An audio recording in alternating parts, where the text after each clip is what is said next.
Hey, this is a new podcast where I'm going to just indulge myself because I only want to talk about esports writing right now. And this is going to be an esports writing workshop. And with me is Max Millet. He's a CSGO writer, does a lot of different things. Close enough. And then there's also Yiska, who's an Overwatch writer, right?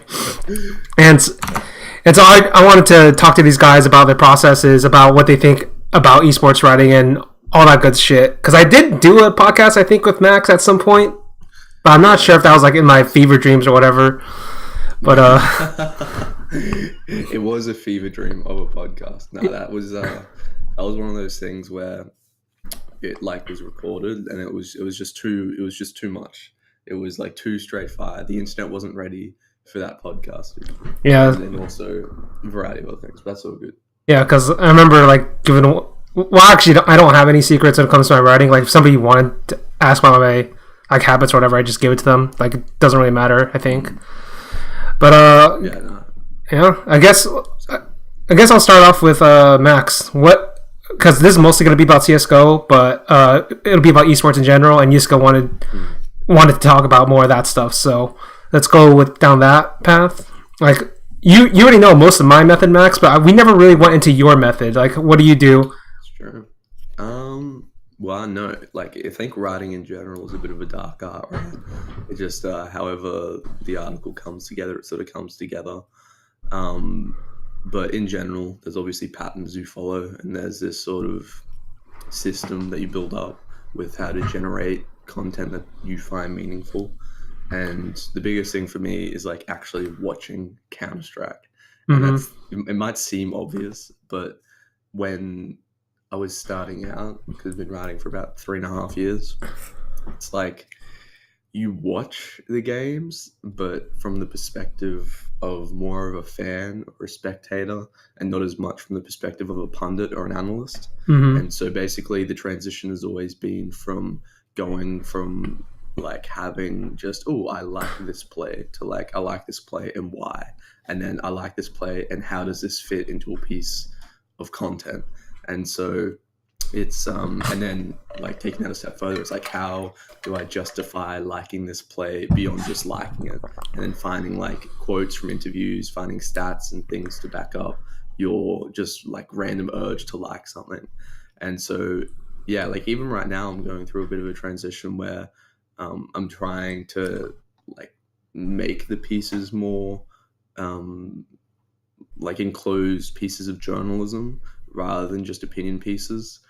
So I'm really trying my hardest to reach out to players and get interviews and not say anything like just based on the premise that I'm like an analyst.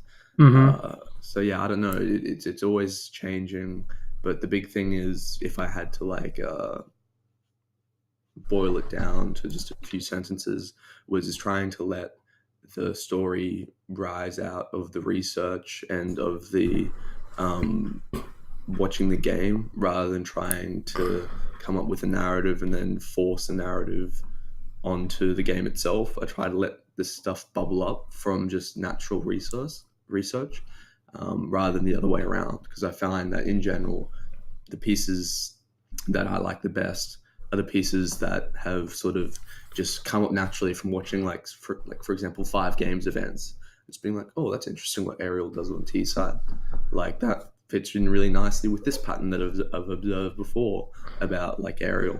And then I know when that happens, obviously it doesn't happen all the time, but when it does happen, I feel like that's when I like my pieces the best. So yeah, that's would be a general overview, I think. Do you have to often kill those ideas? Do you find yourself already investing a lot into a piece, and then you find out, okay, that's actually not really a pattern that happens all that often? No, I never fully kill it. There's just a bunch of sad Google Docs that are like have 300 words in them. You know what I mean? Yes.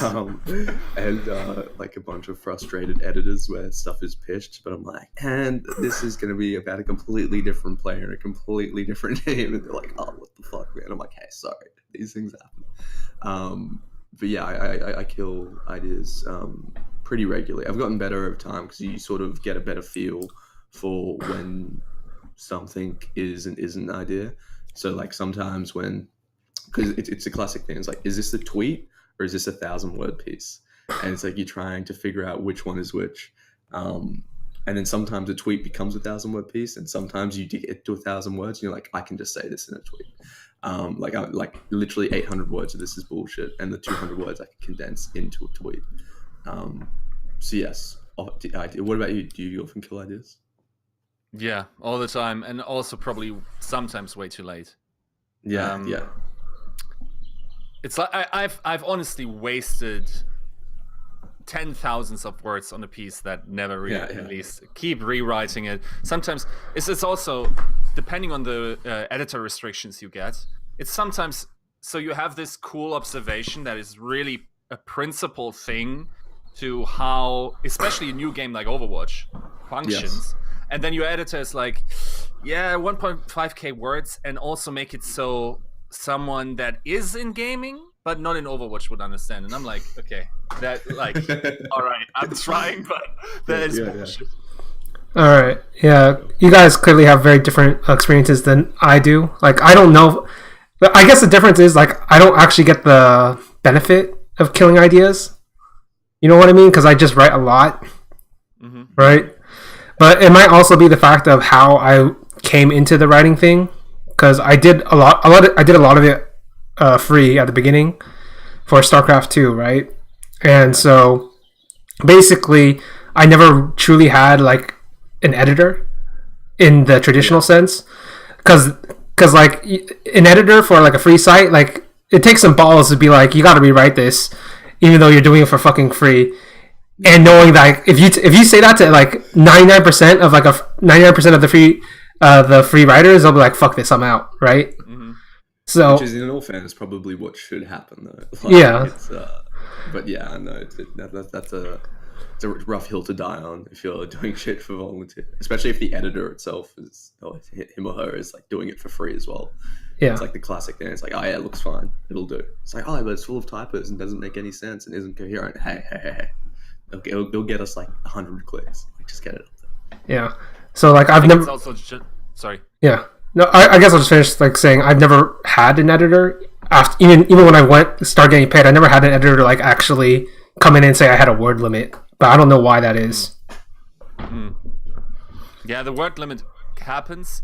Really, I think every hands-on editor, it is almost their obligation to piss off the writer, because it's like they are basically trying to get you to write for idiots. And the deeper you are in the, it's sometimes honestly very hard to even think, okay, what is my average audience knowledge base? What level is it? What do I need to explain? I'm honestly already very annoyed when I gotta start calling pro players by their real names and whatever. Oh, that shit triggers me so hard. Like, literally. Oh, man. Like, a part of me actually wanted to quit when I first joined like Slingshot, and they're like, you don't need to say them by their pronames, but every time you like introduce them, you gotta go like their first name, their ID, and their last name. And I'm like, in my mind, I was thinking, maybe I should just fucking quit this job. Maybe I should just end it all. Yeah, because fundamentally, I'm really not that interested in the person behind what's happening on the server. If there is a connection that informs their play, that might be interesting. But really, like, I don't know, the process of how they might have come up with their ID might be interesting. I don't think it will ever extend to the point where I want to talk to their parents, for instance. Yeah, we'll see. And that's the thing. It's like, as from our perspective, and this is like a general problem in esports, is that in traditional sports journalism, it's the big problem is you're always too close to the circus, in the sense that, you know, you're in the locker room after like a soccer match or whatever, and like they're covered in sweat and you're there with microphones, like, how do you feel about the game? You know, and then you can have a beer with them afterwards and you can get like very, very close with the players, which is a problem into itself, right? In terms of bias and how you craft the story. But in esports, like, I'm fucking Australia and there's a tournament in Kiev. You know, you're in a completely different country while this thing's going on, and it all exists in this weird online sphere where I can't message simple and be like, so how did that game make you feel? And like, just as you probably, I know what your relationship is to Overwatch players, but it's very, very hard to get any of that like juicy, like out of game like factors that influence in-game play. And so from our perspective, we sort of, or at least from mine and Stuch's, it's we only get the narrow bandwidth of what you can actually observe in game, and so you're sort of very focused in what your perspective is as a writer in that sense, which I think has a lot of benefits in the sense that you're forced to learn a lot about the game and forced to learn a lot about the implicit effects of things like communication and teamwork and how out-of-game relationships between players affect certain things in game. And it also like removes that like being too close to the circus vibe, where like, for example, I just straight up called MSL the worst player in the world, wrote an article about it, like got roasted by like 13 pro players. Like I honestly felt like it was right, you know, just because I watched a bunch of these VODs and I've watched a bunch of these demos where I'm like, well, I think out of all the pro players in the world, like statistically, he is probably the worst. See, I disagreed with that at the time because Edward was still Edward, but I'm willing to admit MSL is definitely a contender. Yeah. But like it was, if I knew MSL personally, or if I knew North personally, I would never have written that piece, even though it was something that I still believed in the time. So I know it feels like that whole thing with talking about like behind the game and tagging, being able to talk to their parents, even though like I get why I don't find that interesting, why someone might not find that interesting. I would love to be able to talk to someone's like parents or their grandma and just go to like their like granddad and be like, all right, so why is your son such a piece of shit at this video game? Like, break it down. Dude, why is he just an awful person? And then just like first quote of the opening paragraph. Yeah. No, like you would love Overwatch then, because I think there's something in the system where it's like the more you suppress these negative notions through PR, and there's a lot of money and sponsors and everything, CS is a lot more open. When someone wants to trash talk, not even trash talk, just tell someone else, you know, to fuck off, that's completely fine in CS from my understanding. Well, it really isn't, and you have fines in Overwatch and everything. So all that is suppressed, but Jesus Christ, like journalist DMs is where it's released. It's unreal. Really? Like it's really hard to actually get something out of get them talking on in-game strategy, but talk about how their team is imploding, that is very easy. Like the classic thing, it's like when you the harder it is to, like, the stricter the parent, the sneakier the kid. Isn't that the same? Yeah, it very much is. That is actually my experience with Overwatch, because I've watched a bunch of different esports games, and Overwatch, like, that shit, like, for whatever reason, it explodes way more in that game compared to the other games. Like, you wouldn't see shit come out of MIBR for like years, whereas like it takes like literally like 2 days for everything to explode out of an Overwatch League team. Is that also the like maturity of the esport as well, though? Yeah, I think it's just the structure and the amount of eyes and the applied pressure, and also the schedule a little bit. The nature of the game, that it changes so wildly, is so stressful, because like the longest pro player career where someone is a top level player is maybe 1.5 years. Everyone else is probably pretty terrible at It's only like one guy too. It's not even just like multiple people. It's like one or two people can legitimately say that. Yeah. So for them, I think there's just, it's not even a question if there's infighting in a team. In every team there's infighting, just inherently. I'm not sure if it's if, for instance, I'm not sure, for instance, let's say Paris, I don't know, have any insight into that team, and because they're all European, maybe that works better. But wherever there's a hybrid team, there's definitely infighting going, because Koreans think Westerners are lazy and bad at the game, and then they can't communicate really what they want from their teammates, and even the translator can't really bridge that gap, and it's a consistent struggle. Also, what I've found, sometimes it's actually, the worse it is, the better it is for on server performance. It's hilarious in some senses, because apparently it seems to be then that because we also have substitutes in Overwatch, a core pulls together, and then you have Like nothing unites humans more than having a common enemy. And if the common enemy is in your team, you can just say, okay, we don't want these 3 players. Let's play with 6 and let's do everything right. So our coach doesn't have to substitute one of these 3 players in. Then that suddenly seems to start working. It's insane. That's fucking hilarious. It's almost like every single team needs like the Bart Simpson eating fish heads in the addict. You know, they just need that like complete like just scapegoat of a play. I'll be that for like $5,000 a month. I'll walk into a team and just be like a complete slob. I'll just go into the team house and like hit on everyone's girlfriend and just like. Oh yes, the FNX. Just have like a common enemy. Oh Jesus, dude. Listen, allegedly, we don't know anything about that. We don't know anything about that.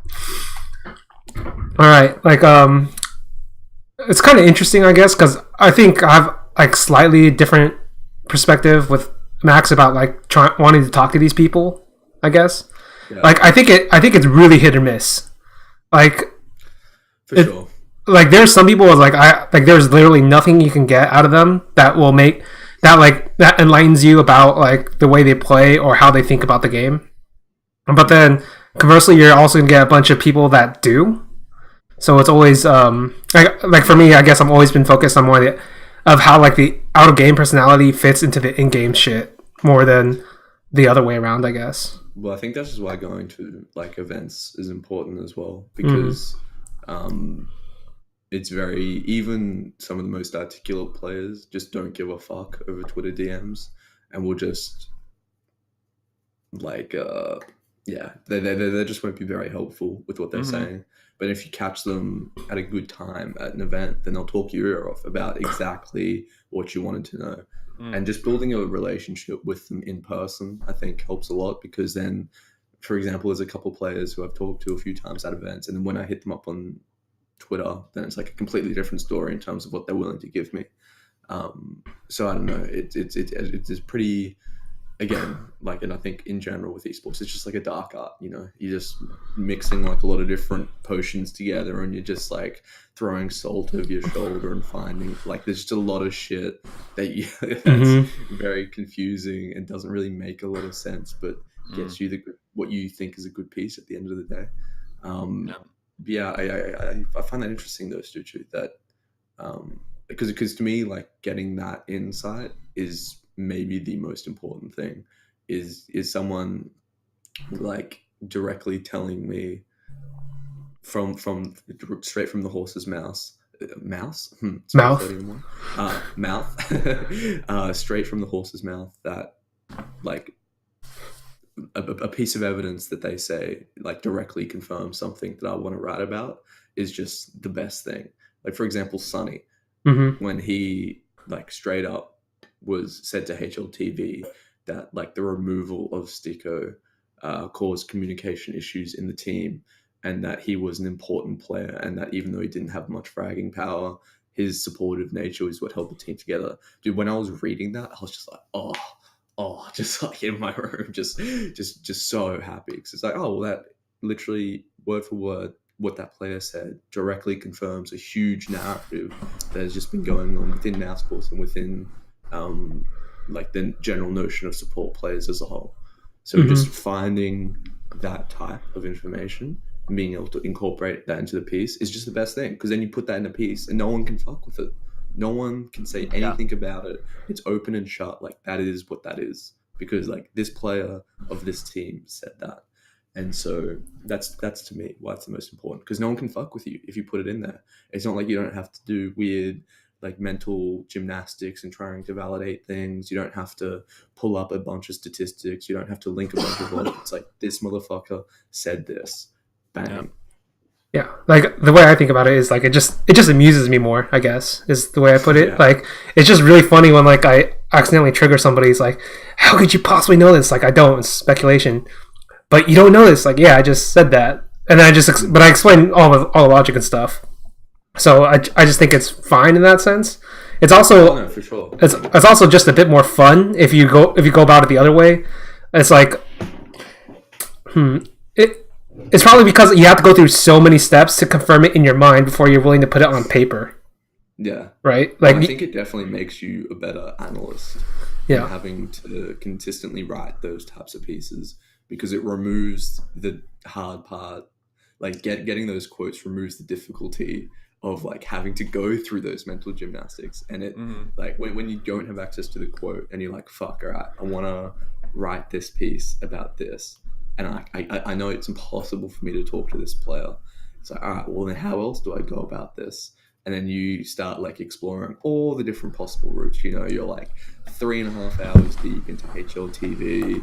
You're like going through like 14 different interviews, like deep into the stats. You haven't seen your mum in like a week. You know, it's just, but that is what makes you, I think, a better analyst, in the sense that you realize all the different avenues there are to finding out like stats and interviews and like getting primary information.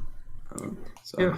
Yeah, it's just more fun that way. Like, I think, like, I did write a piece about basically why I thought Dupree, Kirby, and Device switched roles right before the major, back before they got Magisk, right? And basically, in my mind, it just went like this: like after Device went out sick, Kirby got to play free, and then he realized in his head, wait, I'm a sick fucking player. I should be playing entry. And then Dupree in his mind was thinking, wait, I'm actually way better than Kirby. Well, I should be entry. And then Device comes in and is like, what the fuck is going on? And they're like, fuck it, Dupree, you take the main off because you're playing that. Kirby, you're on the main entry, and then Device, you go to the other place. And then that was confirmed like 3 years later. It's like, that's actually what happened. Yeah. Yeah, nowadays I try to make my research when I talk to players sort of efficient, because I feel like you could do research by yourself, but even now in Overwatch, a lot of analysts have turned to, okay, let's stream my bot review or something like this, right? Just to I have been wanting to do that for ages, yeah. Yeah. And then in the same sense, because in Overwatch it's quite hard to get interviews, especially if you have done investigative pieces before. It's like you're messaging their PR firm, and then it goes through a database, and it's like, that's a negative on the email, so let's not respond to this guy first. So then I go to the player and say, is there an interest? And he's like, yeah. So then I tell the player, in some cases, with some teams I'm fine, if he can go to his PR and request the interview.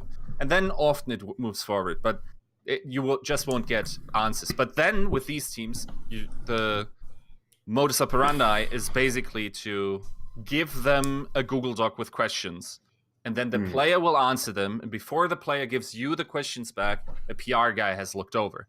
So it's really, sometimes basically why I do these interviews is I have like 2 core questions about things that really interest me and I want to also develop into an article. And then others more, side questions, so I can put a bow on it and put it in an interview and put it out. But like, there is no worse feeling. Sometimes I genuinely feel anxiety to have like, I got a good player who I know is cerebral. It's not that often in Overwatch. And I ask him a question, and I try to frame it in a way where, I point him towards what kind of an answer I would like to have. And then opening up that Google Doc, and it's like, please don't be a turd. Please don't be a turd. And it's 3 lines, and you already know, oh my god, it's a turd. It is a turd. And you have no idea to qualify. Some players will then ask, do you want me to elaborate on any questions? These guys are champions, but most of the time that's not happening. Yeah. It's almost like you're like, all right, if you say the word orange like 3 times spread out over this piece, just so like you have to use code, it's like that means like the team is in trouble, just so the PR guy doesn't like yeah. That's interesting, because I actually didn't go through any of that when I did like 1 or 2 of the Overwatch interviews I did, but then I just directly DM'd them, so maybe that was why. I mean, I do that most often, but then most of them now request that I go through their PR firm. Oh, okay, yeah. Interesting. And yeah, because like there's just some teams where I've reported on that just won't ever get back to me, and that's I guess understandable, but yeah. Yeah, like well, also from the perspective of some people listening to this who are starting out writing, or they want to know more about writing, it's generally, at least in my experience, almost unattainable to get the players you want to write about to talk to you, just because you don't like even it just, you need leverage in the scene, and you need some degree of relationship built up with not necessarily the player, but maybe like at least that player knows you in some sense, or there's a degree of trust. Because there is some people that will just respond to like a random DM from a dude with like 80 followers, but that person is far like less existent nowadays, I think.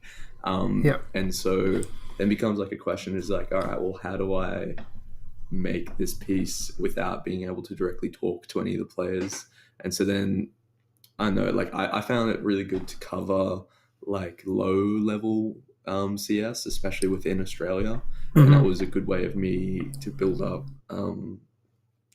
like just the craft of interviewing someone and the craft of being able to integrate interview responses into a piece. Just because, you know, like an Australian CS:GO player, generally speaking, even if they're the top player of the region, they're going to be far more willing to talk to an Australian journalist who's trying to cover the scene that gets no coverage at all, than, you know, a top player internationally.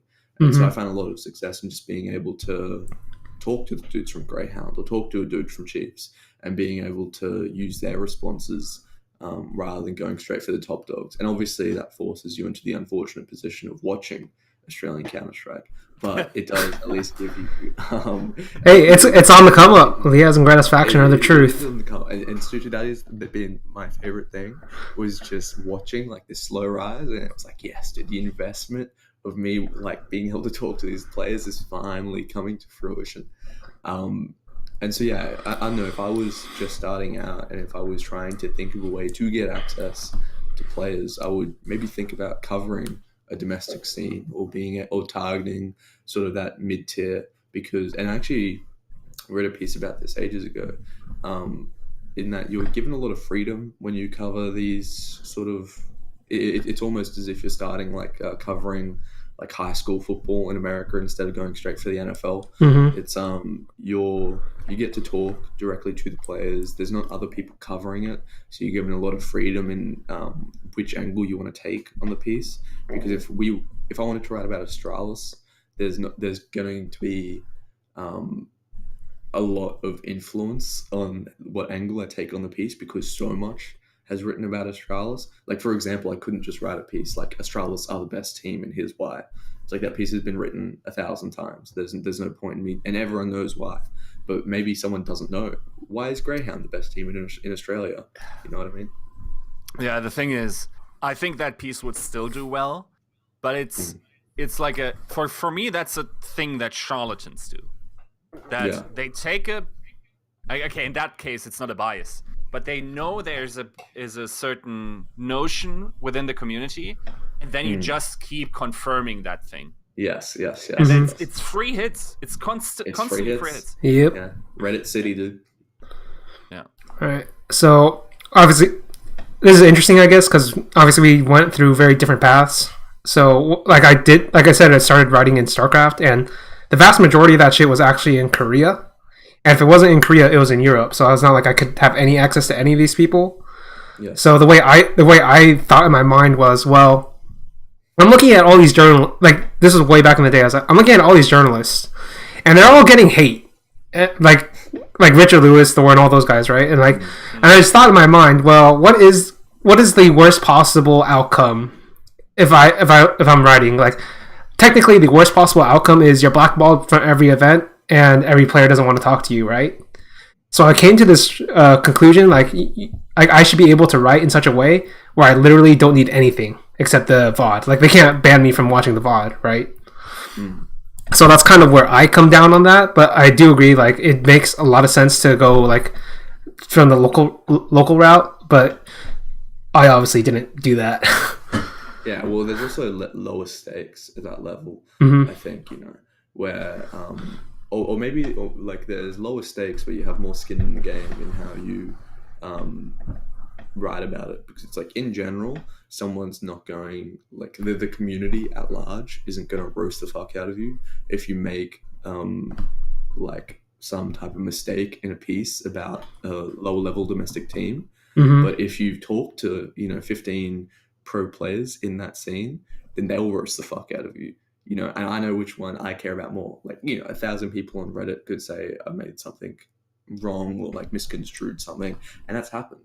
And I still wake up in the morning feeling A-okay, because, they're just anonymous faces. But if I've talked to a bunch of players, and I know they're going to read the piece, it like 100% motivates me more to make that piece good, because actually, like, I care more about the opinions of someone who is like the subject of the piece than just a bunch of anonymous people reading it.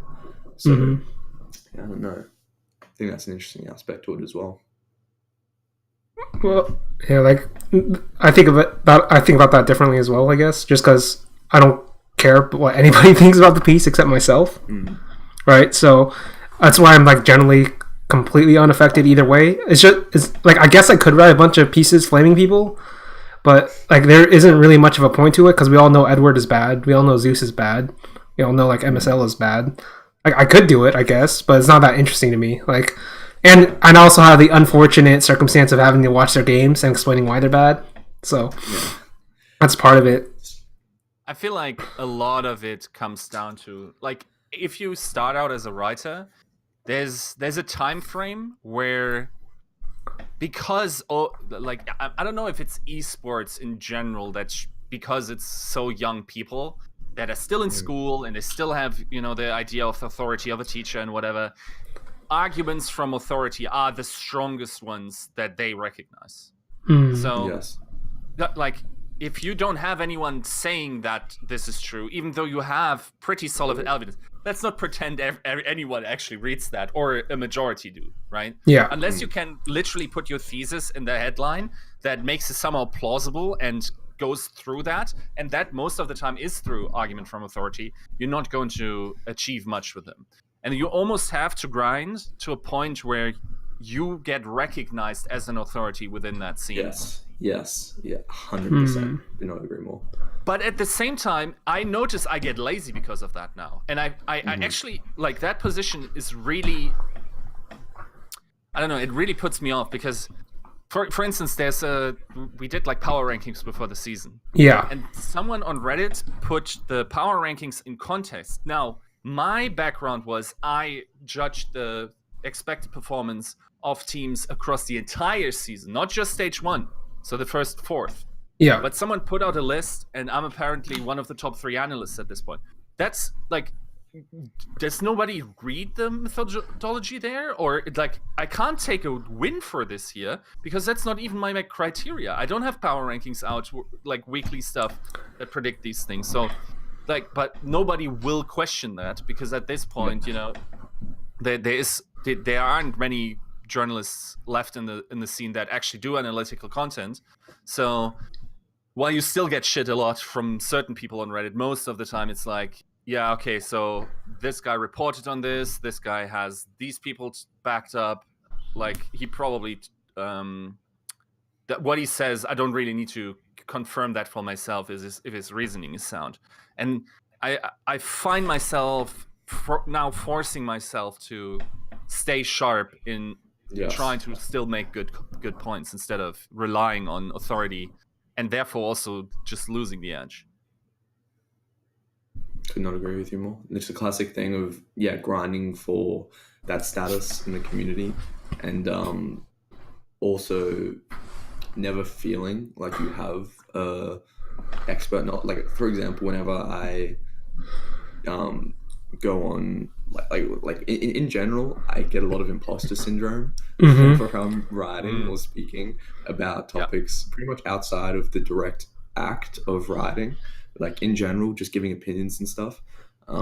It's always like, like why would people want to listen to me about this shit? And the bad thing is that the longer this whole show goes on, not this show, but like the show of writing goes on, that goes away more and more. And I don't necessarily think that is a good thing because with losing that imposter syndrome, you sort of lose the motivation to justify everything, and you lose, that sharpness and that edge that keeps you, and that fear of making a mistake. I 100% agree with what you're saying. I think that's just like where the big authors die basically across like I mean, it's a popular example, but take George R. R. Martin, right? Mhm. This guy is just not in the agony anymore to write solid shit at this point, right? Yeah. That like his life is sweet now. That's not the setup you want as a writer. Like, unless he starts taking drugs, this is not going to turn out well, right? So, yeah, like good art sadly mostly comes from suffering, and I definitely agree with the imposter syndrome that I honestly say, like, my best pieces I would probably finish very late at night. I will sleep over them, reread them, and in the moment of rereading, of course there's a couple of mistakes, but I feel disassociated from it if I really like the piece. Like something took my hand and wrote that yesterday. Yes. Like that, it's something like, it's also not really reproducible. Then you go back, okay, so what was the process like? What kind of information did you consume before? But sometimes the magic is you just can't replicate that ever again. So I even asked Suchu about this recently, because I had been writing for a while, but not really in, for a site, and I didn't really know what the expectations are. And I found myself really forcing to have that one single voice that was recognizable, but sometimes you just slip out of that mode of thinking, and then you try to get back in, but it doesn't flow, and everything is very chewy, and every sentence takes way longer than it should. And I think I'll just trust my muse now way more than I did in the past, and then also see just where that takes me. And maybe there's something that, I don't know, I'm probably still a little bit too conscious of how well my pieces are doing, which I probably shouldn't take care too much about. Yeah, that was the best thing that, like, when I was first starting out, one of my first editors, Kevin Morris of Esports, I kept messaging him like, could I get the analytics for this piece? And he's like, no, you don't worry about that shit. Don't worry about the views. Just focus on writing well. I was like, oh, well, fuck you. And then like 6 months later, I'm like, oh no, that was a really good piece of advice. Yeah. No, I gotta say that the sad thing really is, one of the good motivators for me is like, when I see a Reddit argument and I'm shaking in disbelief that people can actually argue this way. And then I just, instead of writing like a page-long counter-argument, I just generalize the problem and then put it into a piece so it's accessible to everyone. And by the time I'm done, I think even the guy that I theoretically responded to wouldn't even recognize that was a direct response to it. Right, yeah, so just reading it like, wow, this guy's making some good points. It's like, no, motherfucker. You said the exact opposite yesterday. Yeah. Moron. Like when I do writing, I guess there's only really two criteria I've ever really thought about. The first is, how do I put this exactly? Right, I guess the first would be, can I beat the past self, right? Because nobody else really has really fair competition in a sense. Like everybody else has like very distinct, like if you're a really good writer, if in the esports sense, you're going to have very distinctive advantages or something unique to you that when you get to that point, technically nobody else can really emulate. So at that point, your only real competition is yourself. Right, and I've obviously never really cared about what people think. Like, listen, I lost all respect for everybody when everybody thought Marine King was a good player back in StarCraft 2. Like, that really pissed me off. Like, this guy was legitimately brain dead. And the reason I'm bringing this up is because... But the Marine splits. Yeah, but the Marine splits or whatever. But, like, Yeah, that's the equivalent of, like, but the aim... Yeah. In every FPS. Yeah, I thought this guy was brain dead. So the happiest moment came in one of the happiest moments, I guess. There are plenty of moments where like people crash and I was like super happy, but this was one of them, where basically Marine King did something so brain dead that the community was forced into two conclusions: either he was a match fixer or he was brain dead all along. And it turned out Kesma investigated this guy and it turned out he was brain dead all along, just as I predicted. Right? So at that point, like I lost any respect I had for like the general public. It's like I don't really care what you guys think about what I'm writing. So like that kind of shifted my focus. Like okay, so I need to think if I don't care what the public thinks, then I have to think about what I think. That's one criteria, and then the second one is I have to write a piece that I don't think anybody else could have done. And that's interesting. And that's I actually get it. I get a free cheat sheet in that, and because as far as I know, I'm like one of like 5 guys who legitimately watches a bunch of different esports in depth. So I was like, oh look, literally nobody else could ever write about StarCraft and Street Fighter and CS:GO in one fucking article. Like I'm literally the only guy who could do it. I know.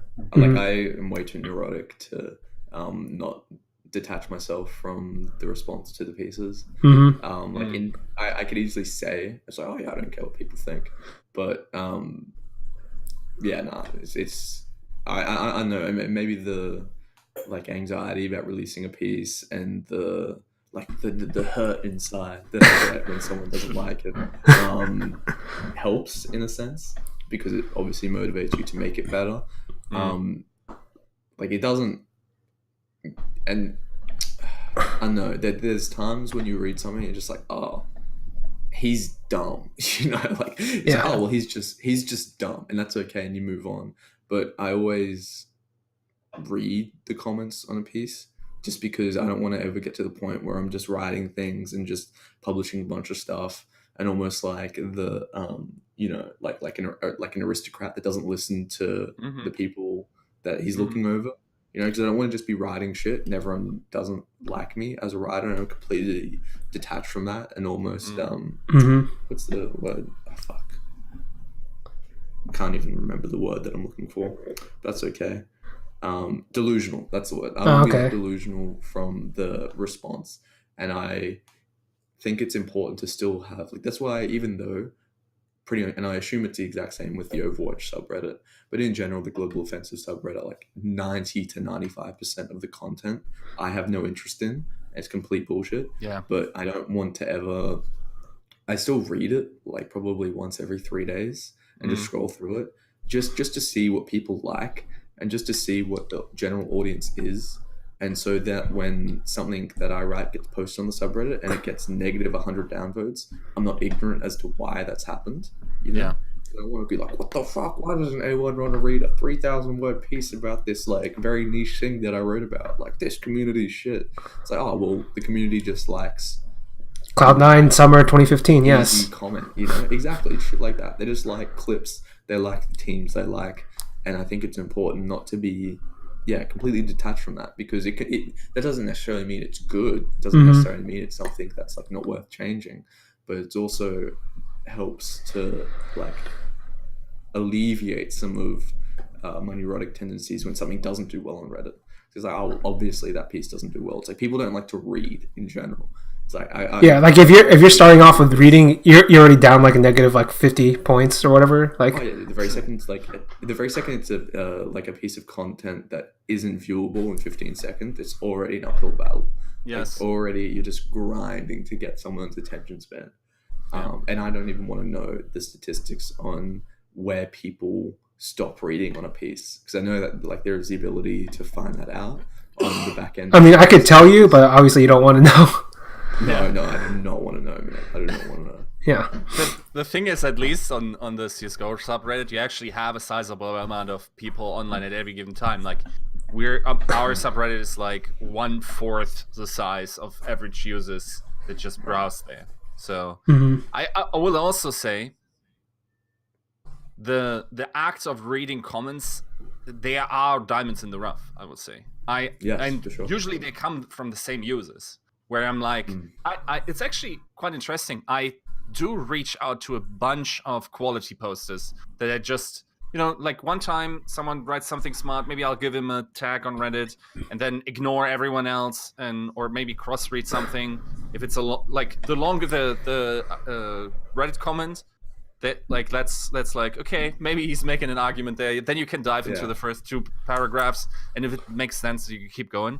And then I'll actually message them sometimes, and like if they had a criticism and it didn't really come out what the problem was, then they explain it to me. I often actually have to say, yeah, I could have probably thought just a little bit more accurately here, and try to then incorporate that into my system. I will also say, in Overwatch, what is probably a huge advantage is that it's because coaching structures are so important, and coaches also have to sort of brand build.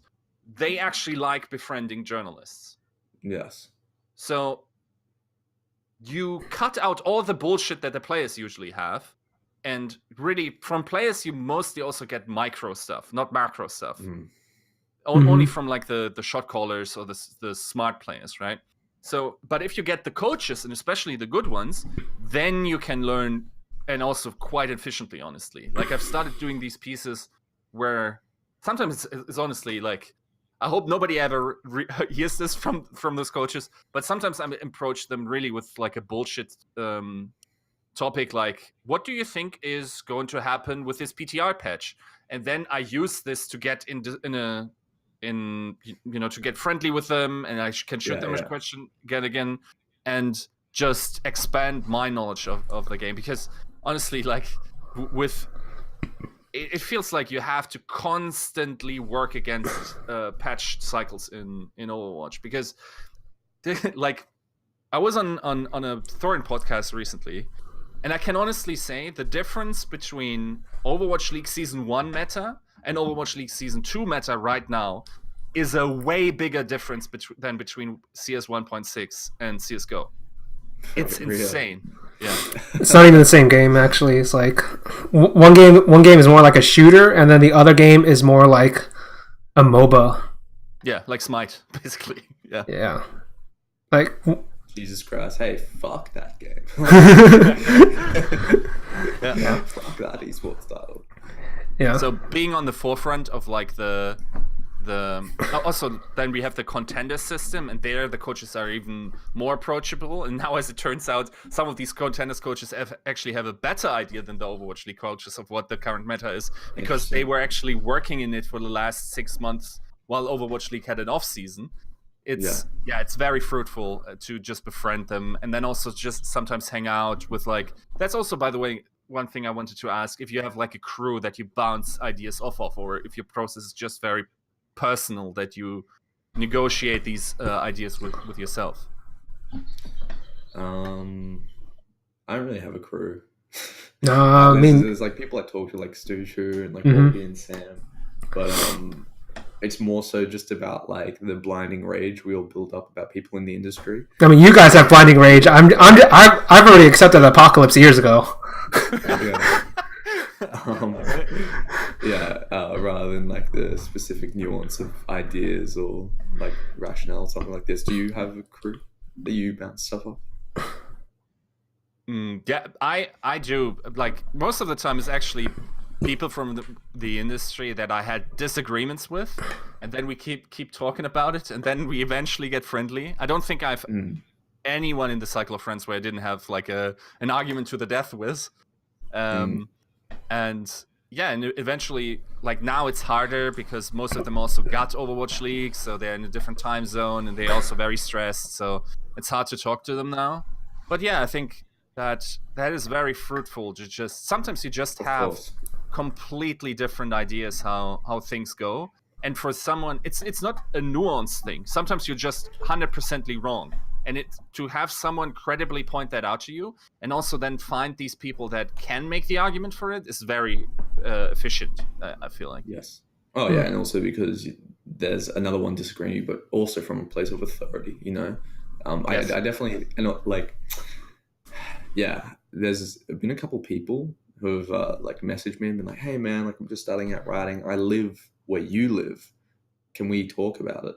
I'm like, yeah, dude, for sure. You know, they go to my uni or whatever, and I'm like, hey, all right, and I'm talking to them, and it's one of those things where it's like, man, like, what really needs to happen is, you, like what you're saying, when you get like 30 people who are just starting out esports writing, to just get in the same room and get them to all pitch their ideas to each other, just so they all realize they're pitching more or less the same thing, and then just like by the process of elimination, all the two ideas that are the same clashing together like kill each other, and then they're like forced to make something unique because the hardest part is writing.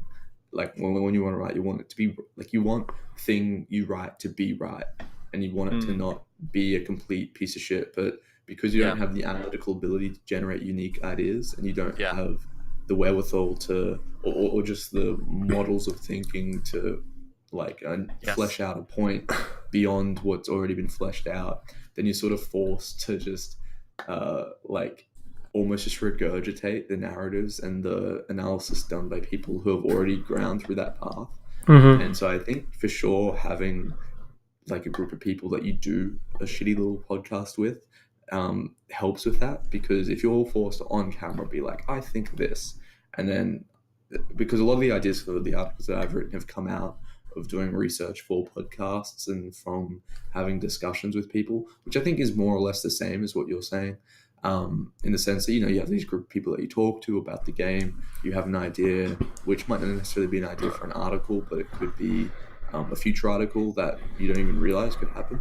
And then you say that, and then someone completely roasts the fuck out of you about why that is a bad idea. And you go, oh, okay. But like from the ashes of your ego come like a good idea for an article sometimes. So I don't know. All right, yeah. Like I don't have anybody like that, but I think in like, I guess it doesn't really matter if I reveal this, but basically what I do is I look through, because I watch a bunch of different esports games, right? And I don't know if you guys know this, but I basically spent like, I don't know, a year and a half playing StarCraft 2 competitively for like, it didn't go very well. It was like 8 hours a day, 7 days a week or some shit. But basically, I figured out a bunch of different things during this period. And what I figured out the fastest was like, I don't really need anybody else if I can figure out and pin down how other people think. And so in my head, like if I look at a piece of, if I look at a team or a player, I can kind of model how like 8 different analysts from like various different games would think about this player, and then how that would contrast with how I would think about a particular player. So that's kind of how I do it. Yeah, it's an interesting way of doing it. Yeah, I don't have the brain capacity to do that. Yeah, because that's kind of what I've been doing. Is like just like I don't know. Should I give an example? It might take a bit too long though. Oh well, yeah, maybe. Okay, just pick a team or a player in CS:GO, and then I'll break it down, I guess. Astralis, Dupree. All right, so Dupree, if I was looking at it from, let's see here. I just give like a couple of examples rather than the full 8. The full 8. All right. So if I was looking at it from, let me pick a person. I might pick like Moses, right? Moses doesn't actually think roles exist. So the way he'd look at Dupree is like, yeah, he's kind of an entry, but he's kind of a lurk. And in terms of overall consistency, he's pretty good, but he won't go down to like the negative point when he was basically really bad at the end of Kerrigan's reign and was like one of the guys who could have been kicked at that point, right? And so the way he would think about it is like, this guy's super consistent. He has really good pop offs. He works in his team very well. Is quite versatile, right? Then I'll look at like, let me think. Then I'd look at like, let's say Thorn. Like, I don't actually know how he thinks about people in terms of individual skill beyond like their spray patterns and their spray patterns and their gun control. But in terms of analyzing a player, he'd be like, okay, this guy has been played in these different lineups. What did he do in each lineup? What were the results? What was his pivotal role in each? Right. Then I might look at it in like the Richard Lewis perspective, like what has this guy done in his life and how is that connected within his career, right? Then I might look at it from like, dude, this is like a stand-up comedy bit. It's like you're impersonating all these. Yeah, like I impersonate a bunch of different people. Like I look at like Last Shadow, which is like a League of Legends analyst. He'll literally look only at like what this guy is doing in the game, and what you see in the game, like fuck all the stats, fuck everything else. What is this guy doing in the game, and how does that impact everything else about him?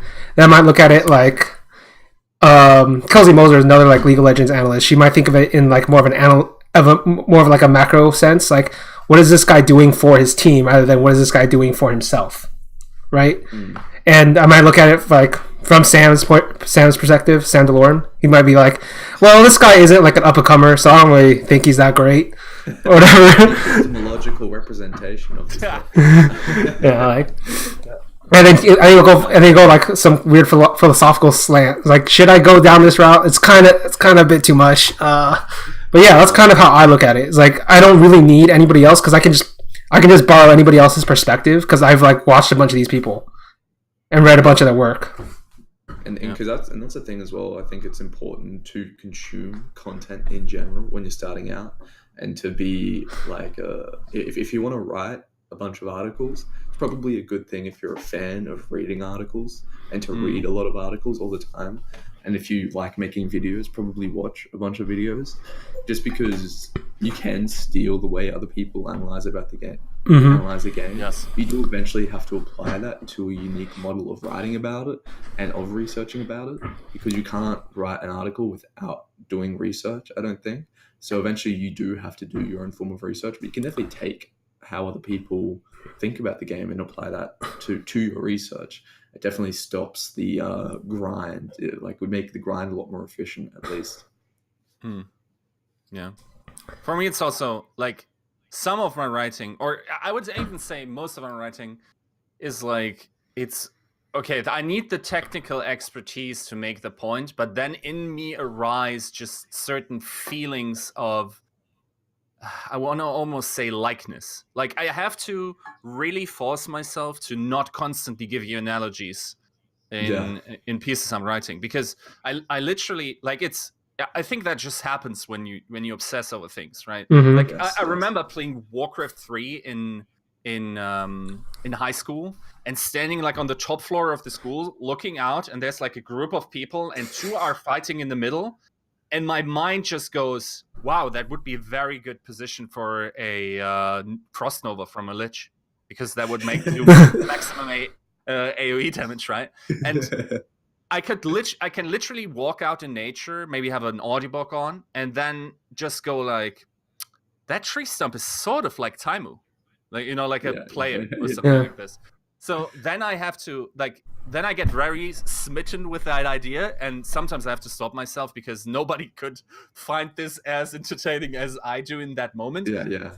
It's very likely that I won't find that as entertaining as I did in that moment tomorrow. Yeah. So, yeah, but very often there's like similar patterns that you can just observe in everything that you do. It's like everything is research at that point. 100%.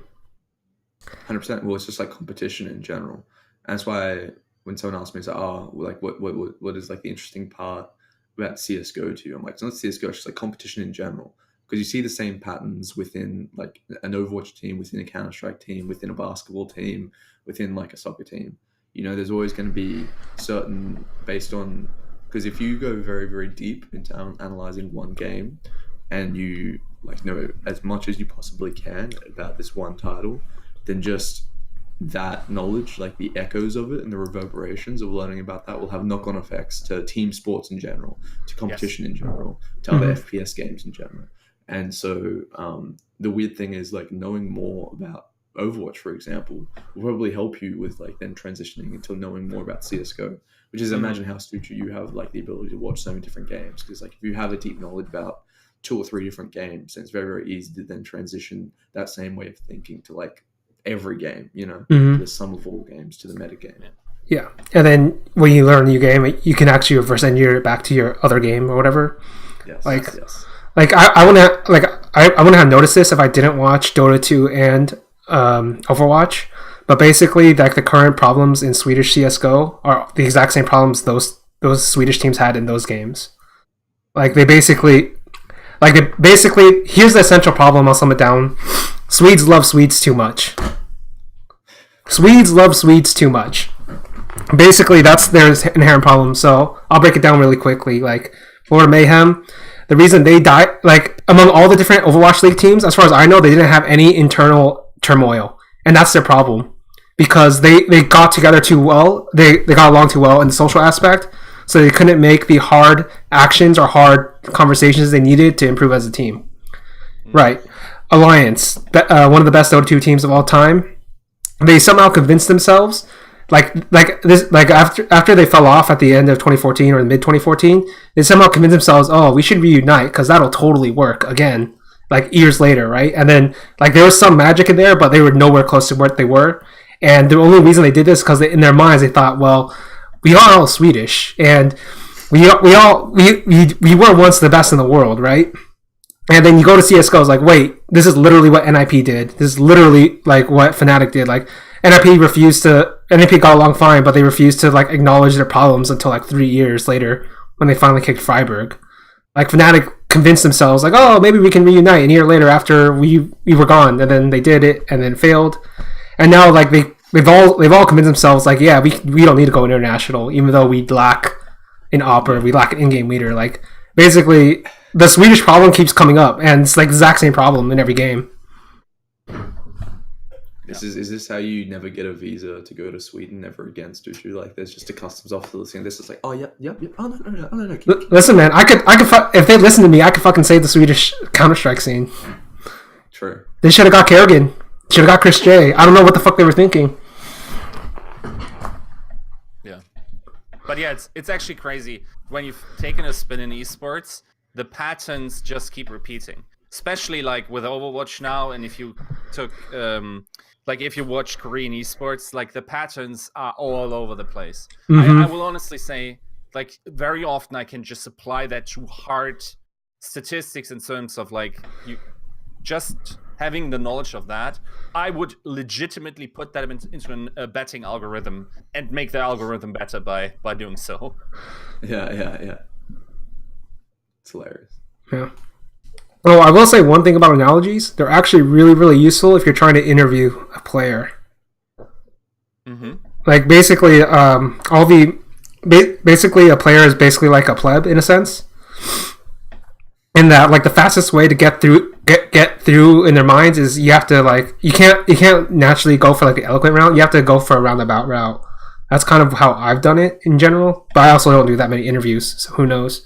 Yeah, could be talking out of my ass, right? This is a big can of worms we're about to open. I don't know if we have the time, but yeah, but there's definitely a skill to interviewing players, yes.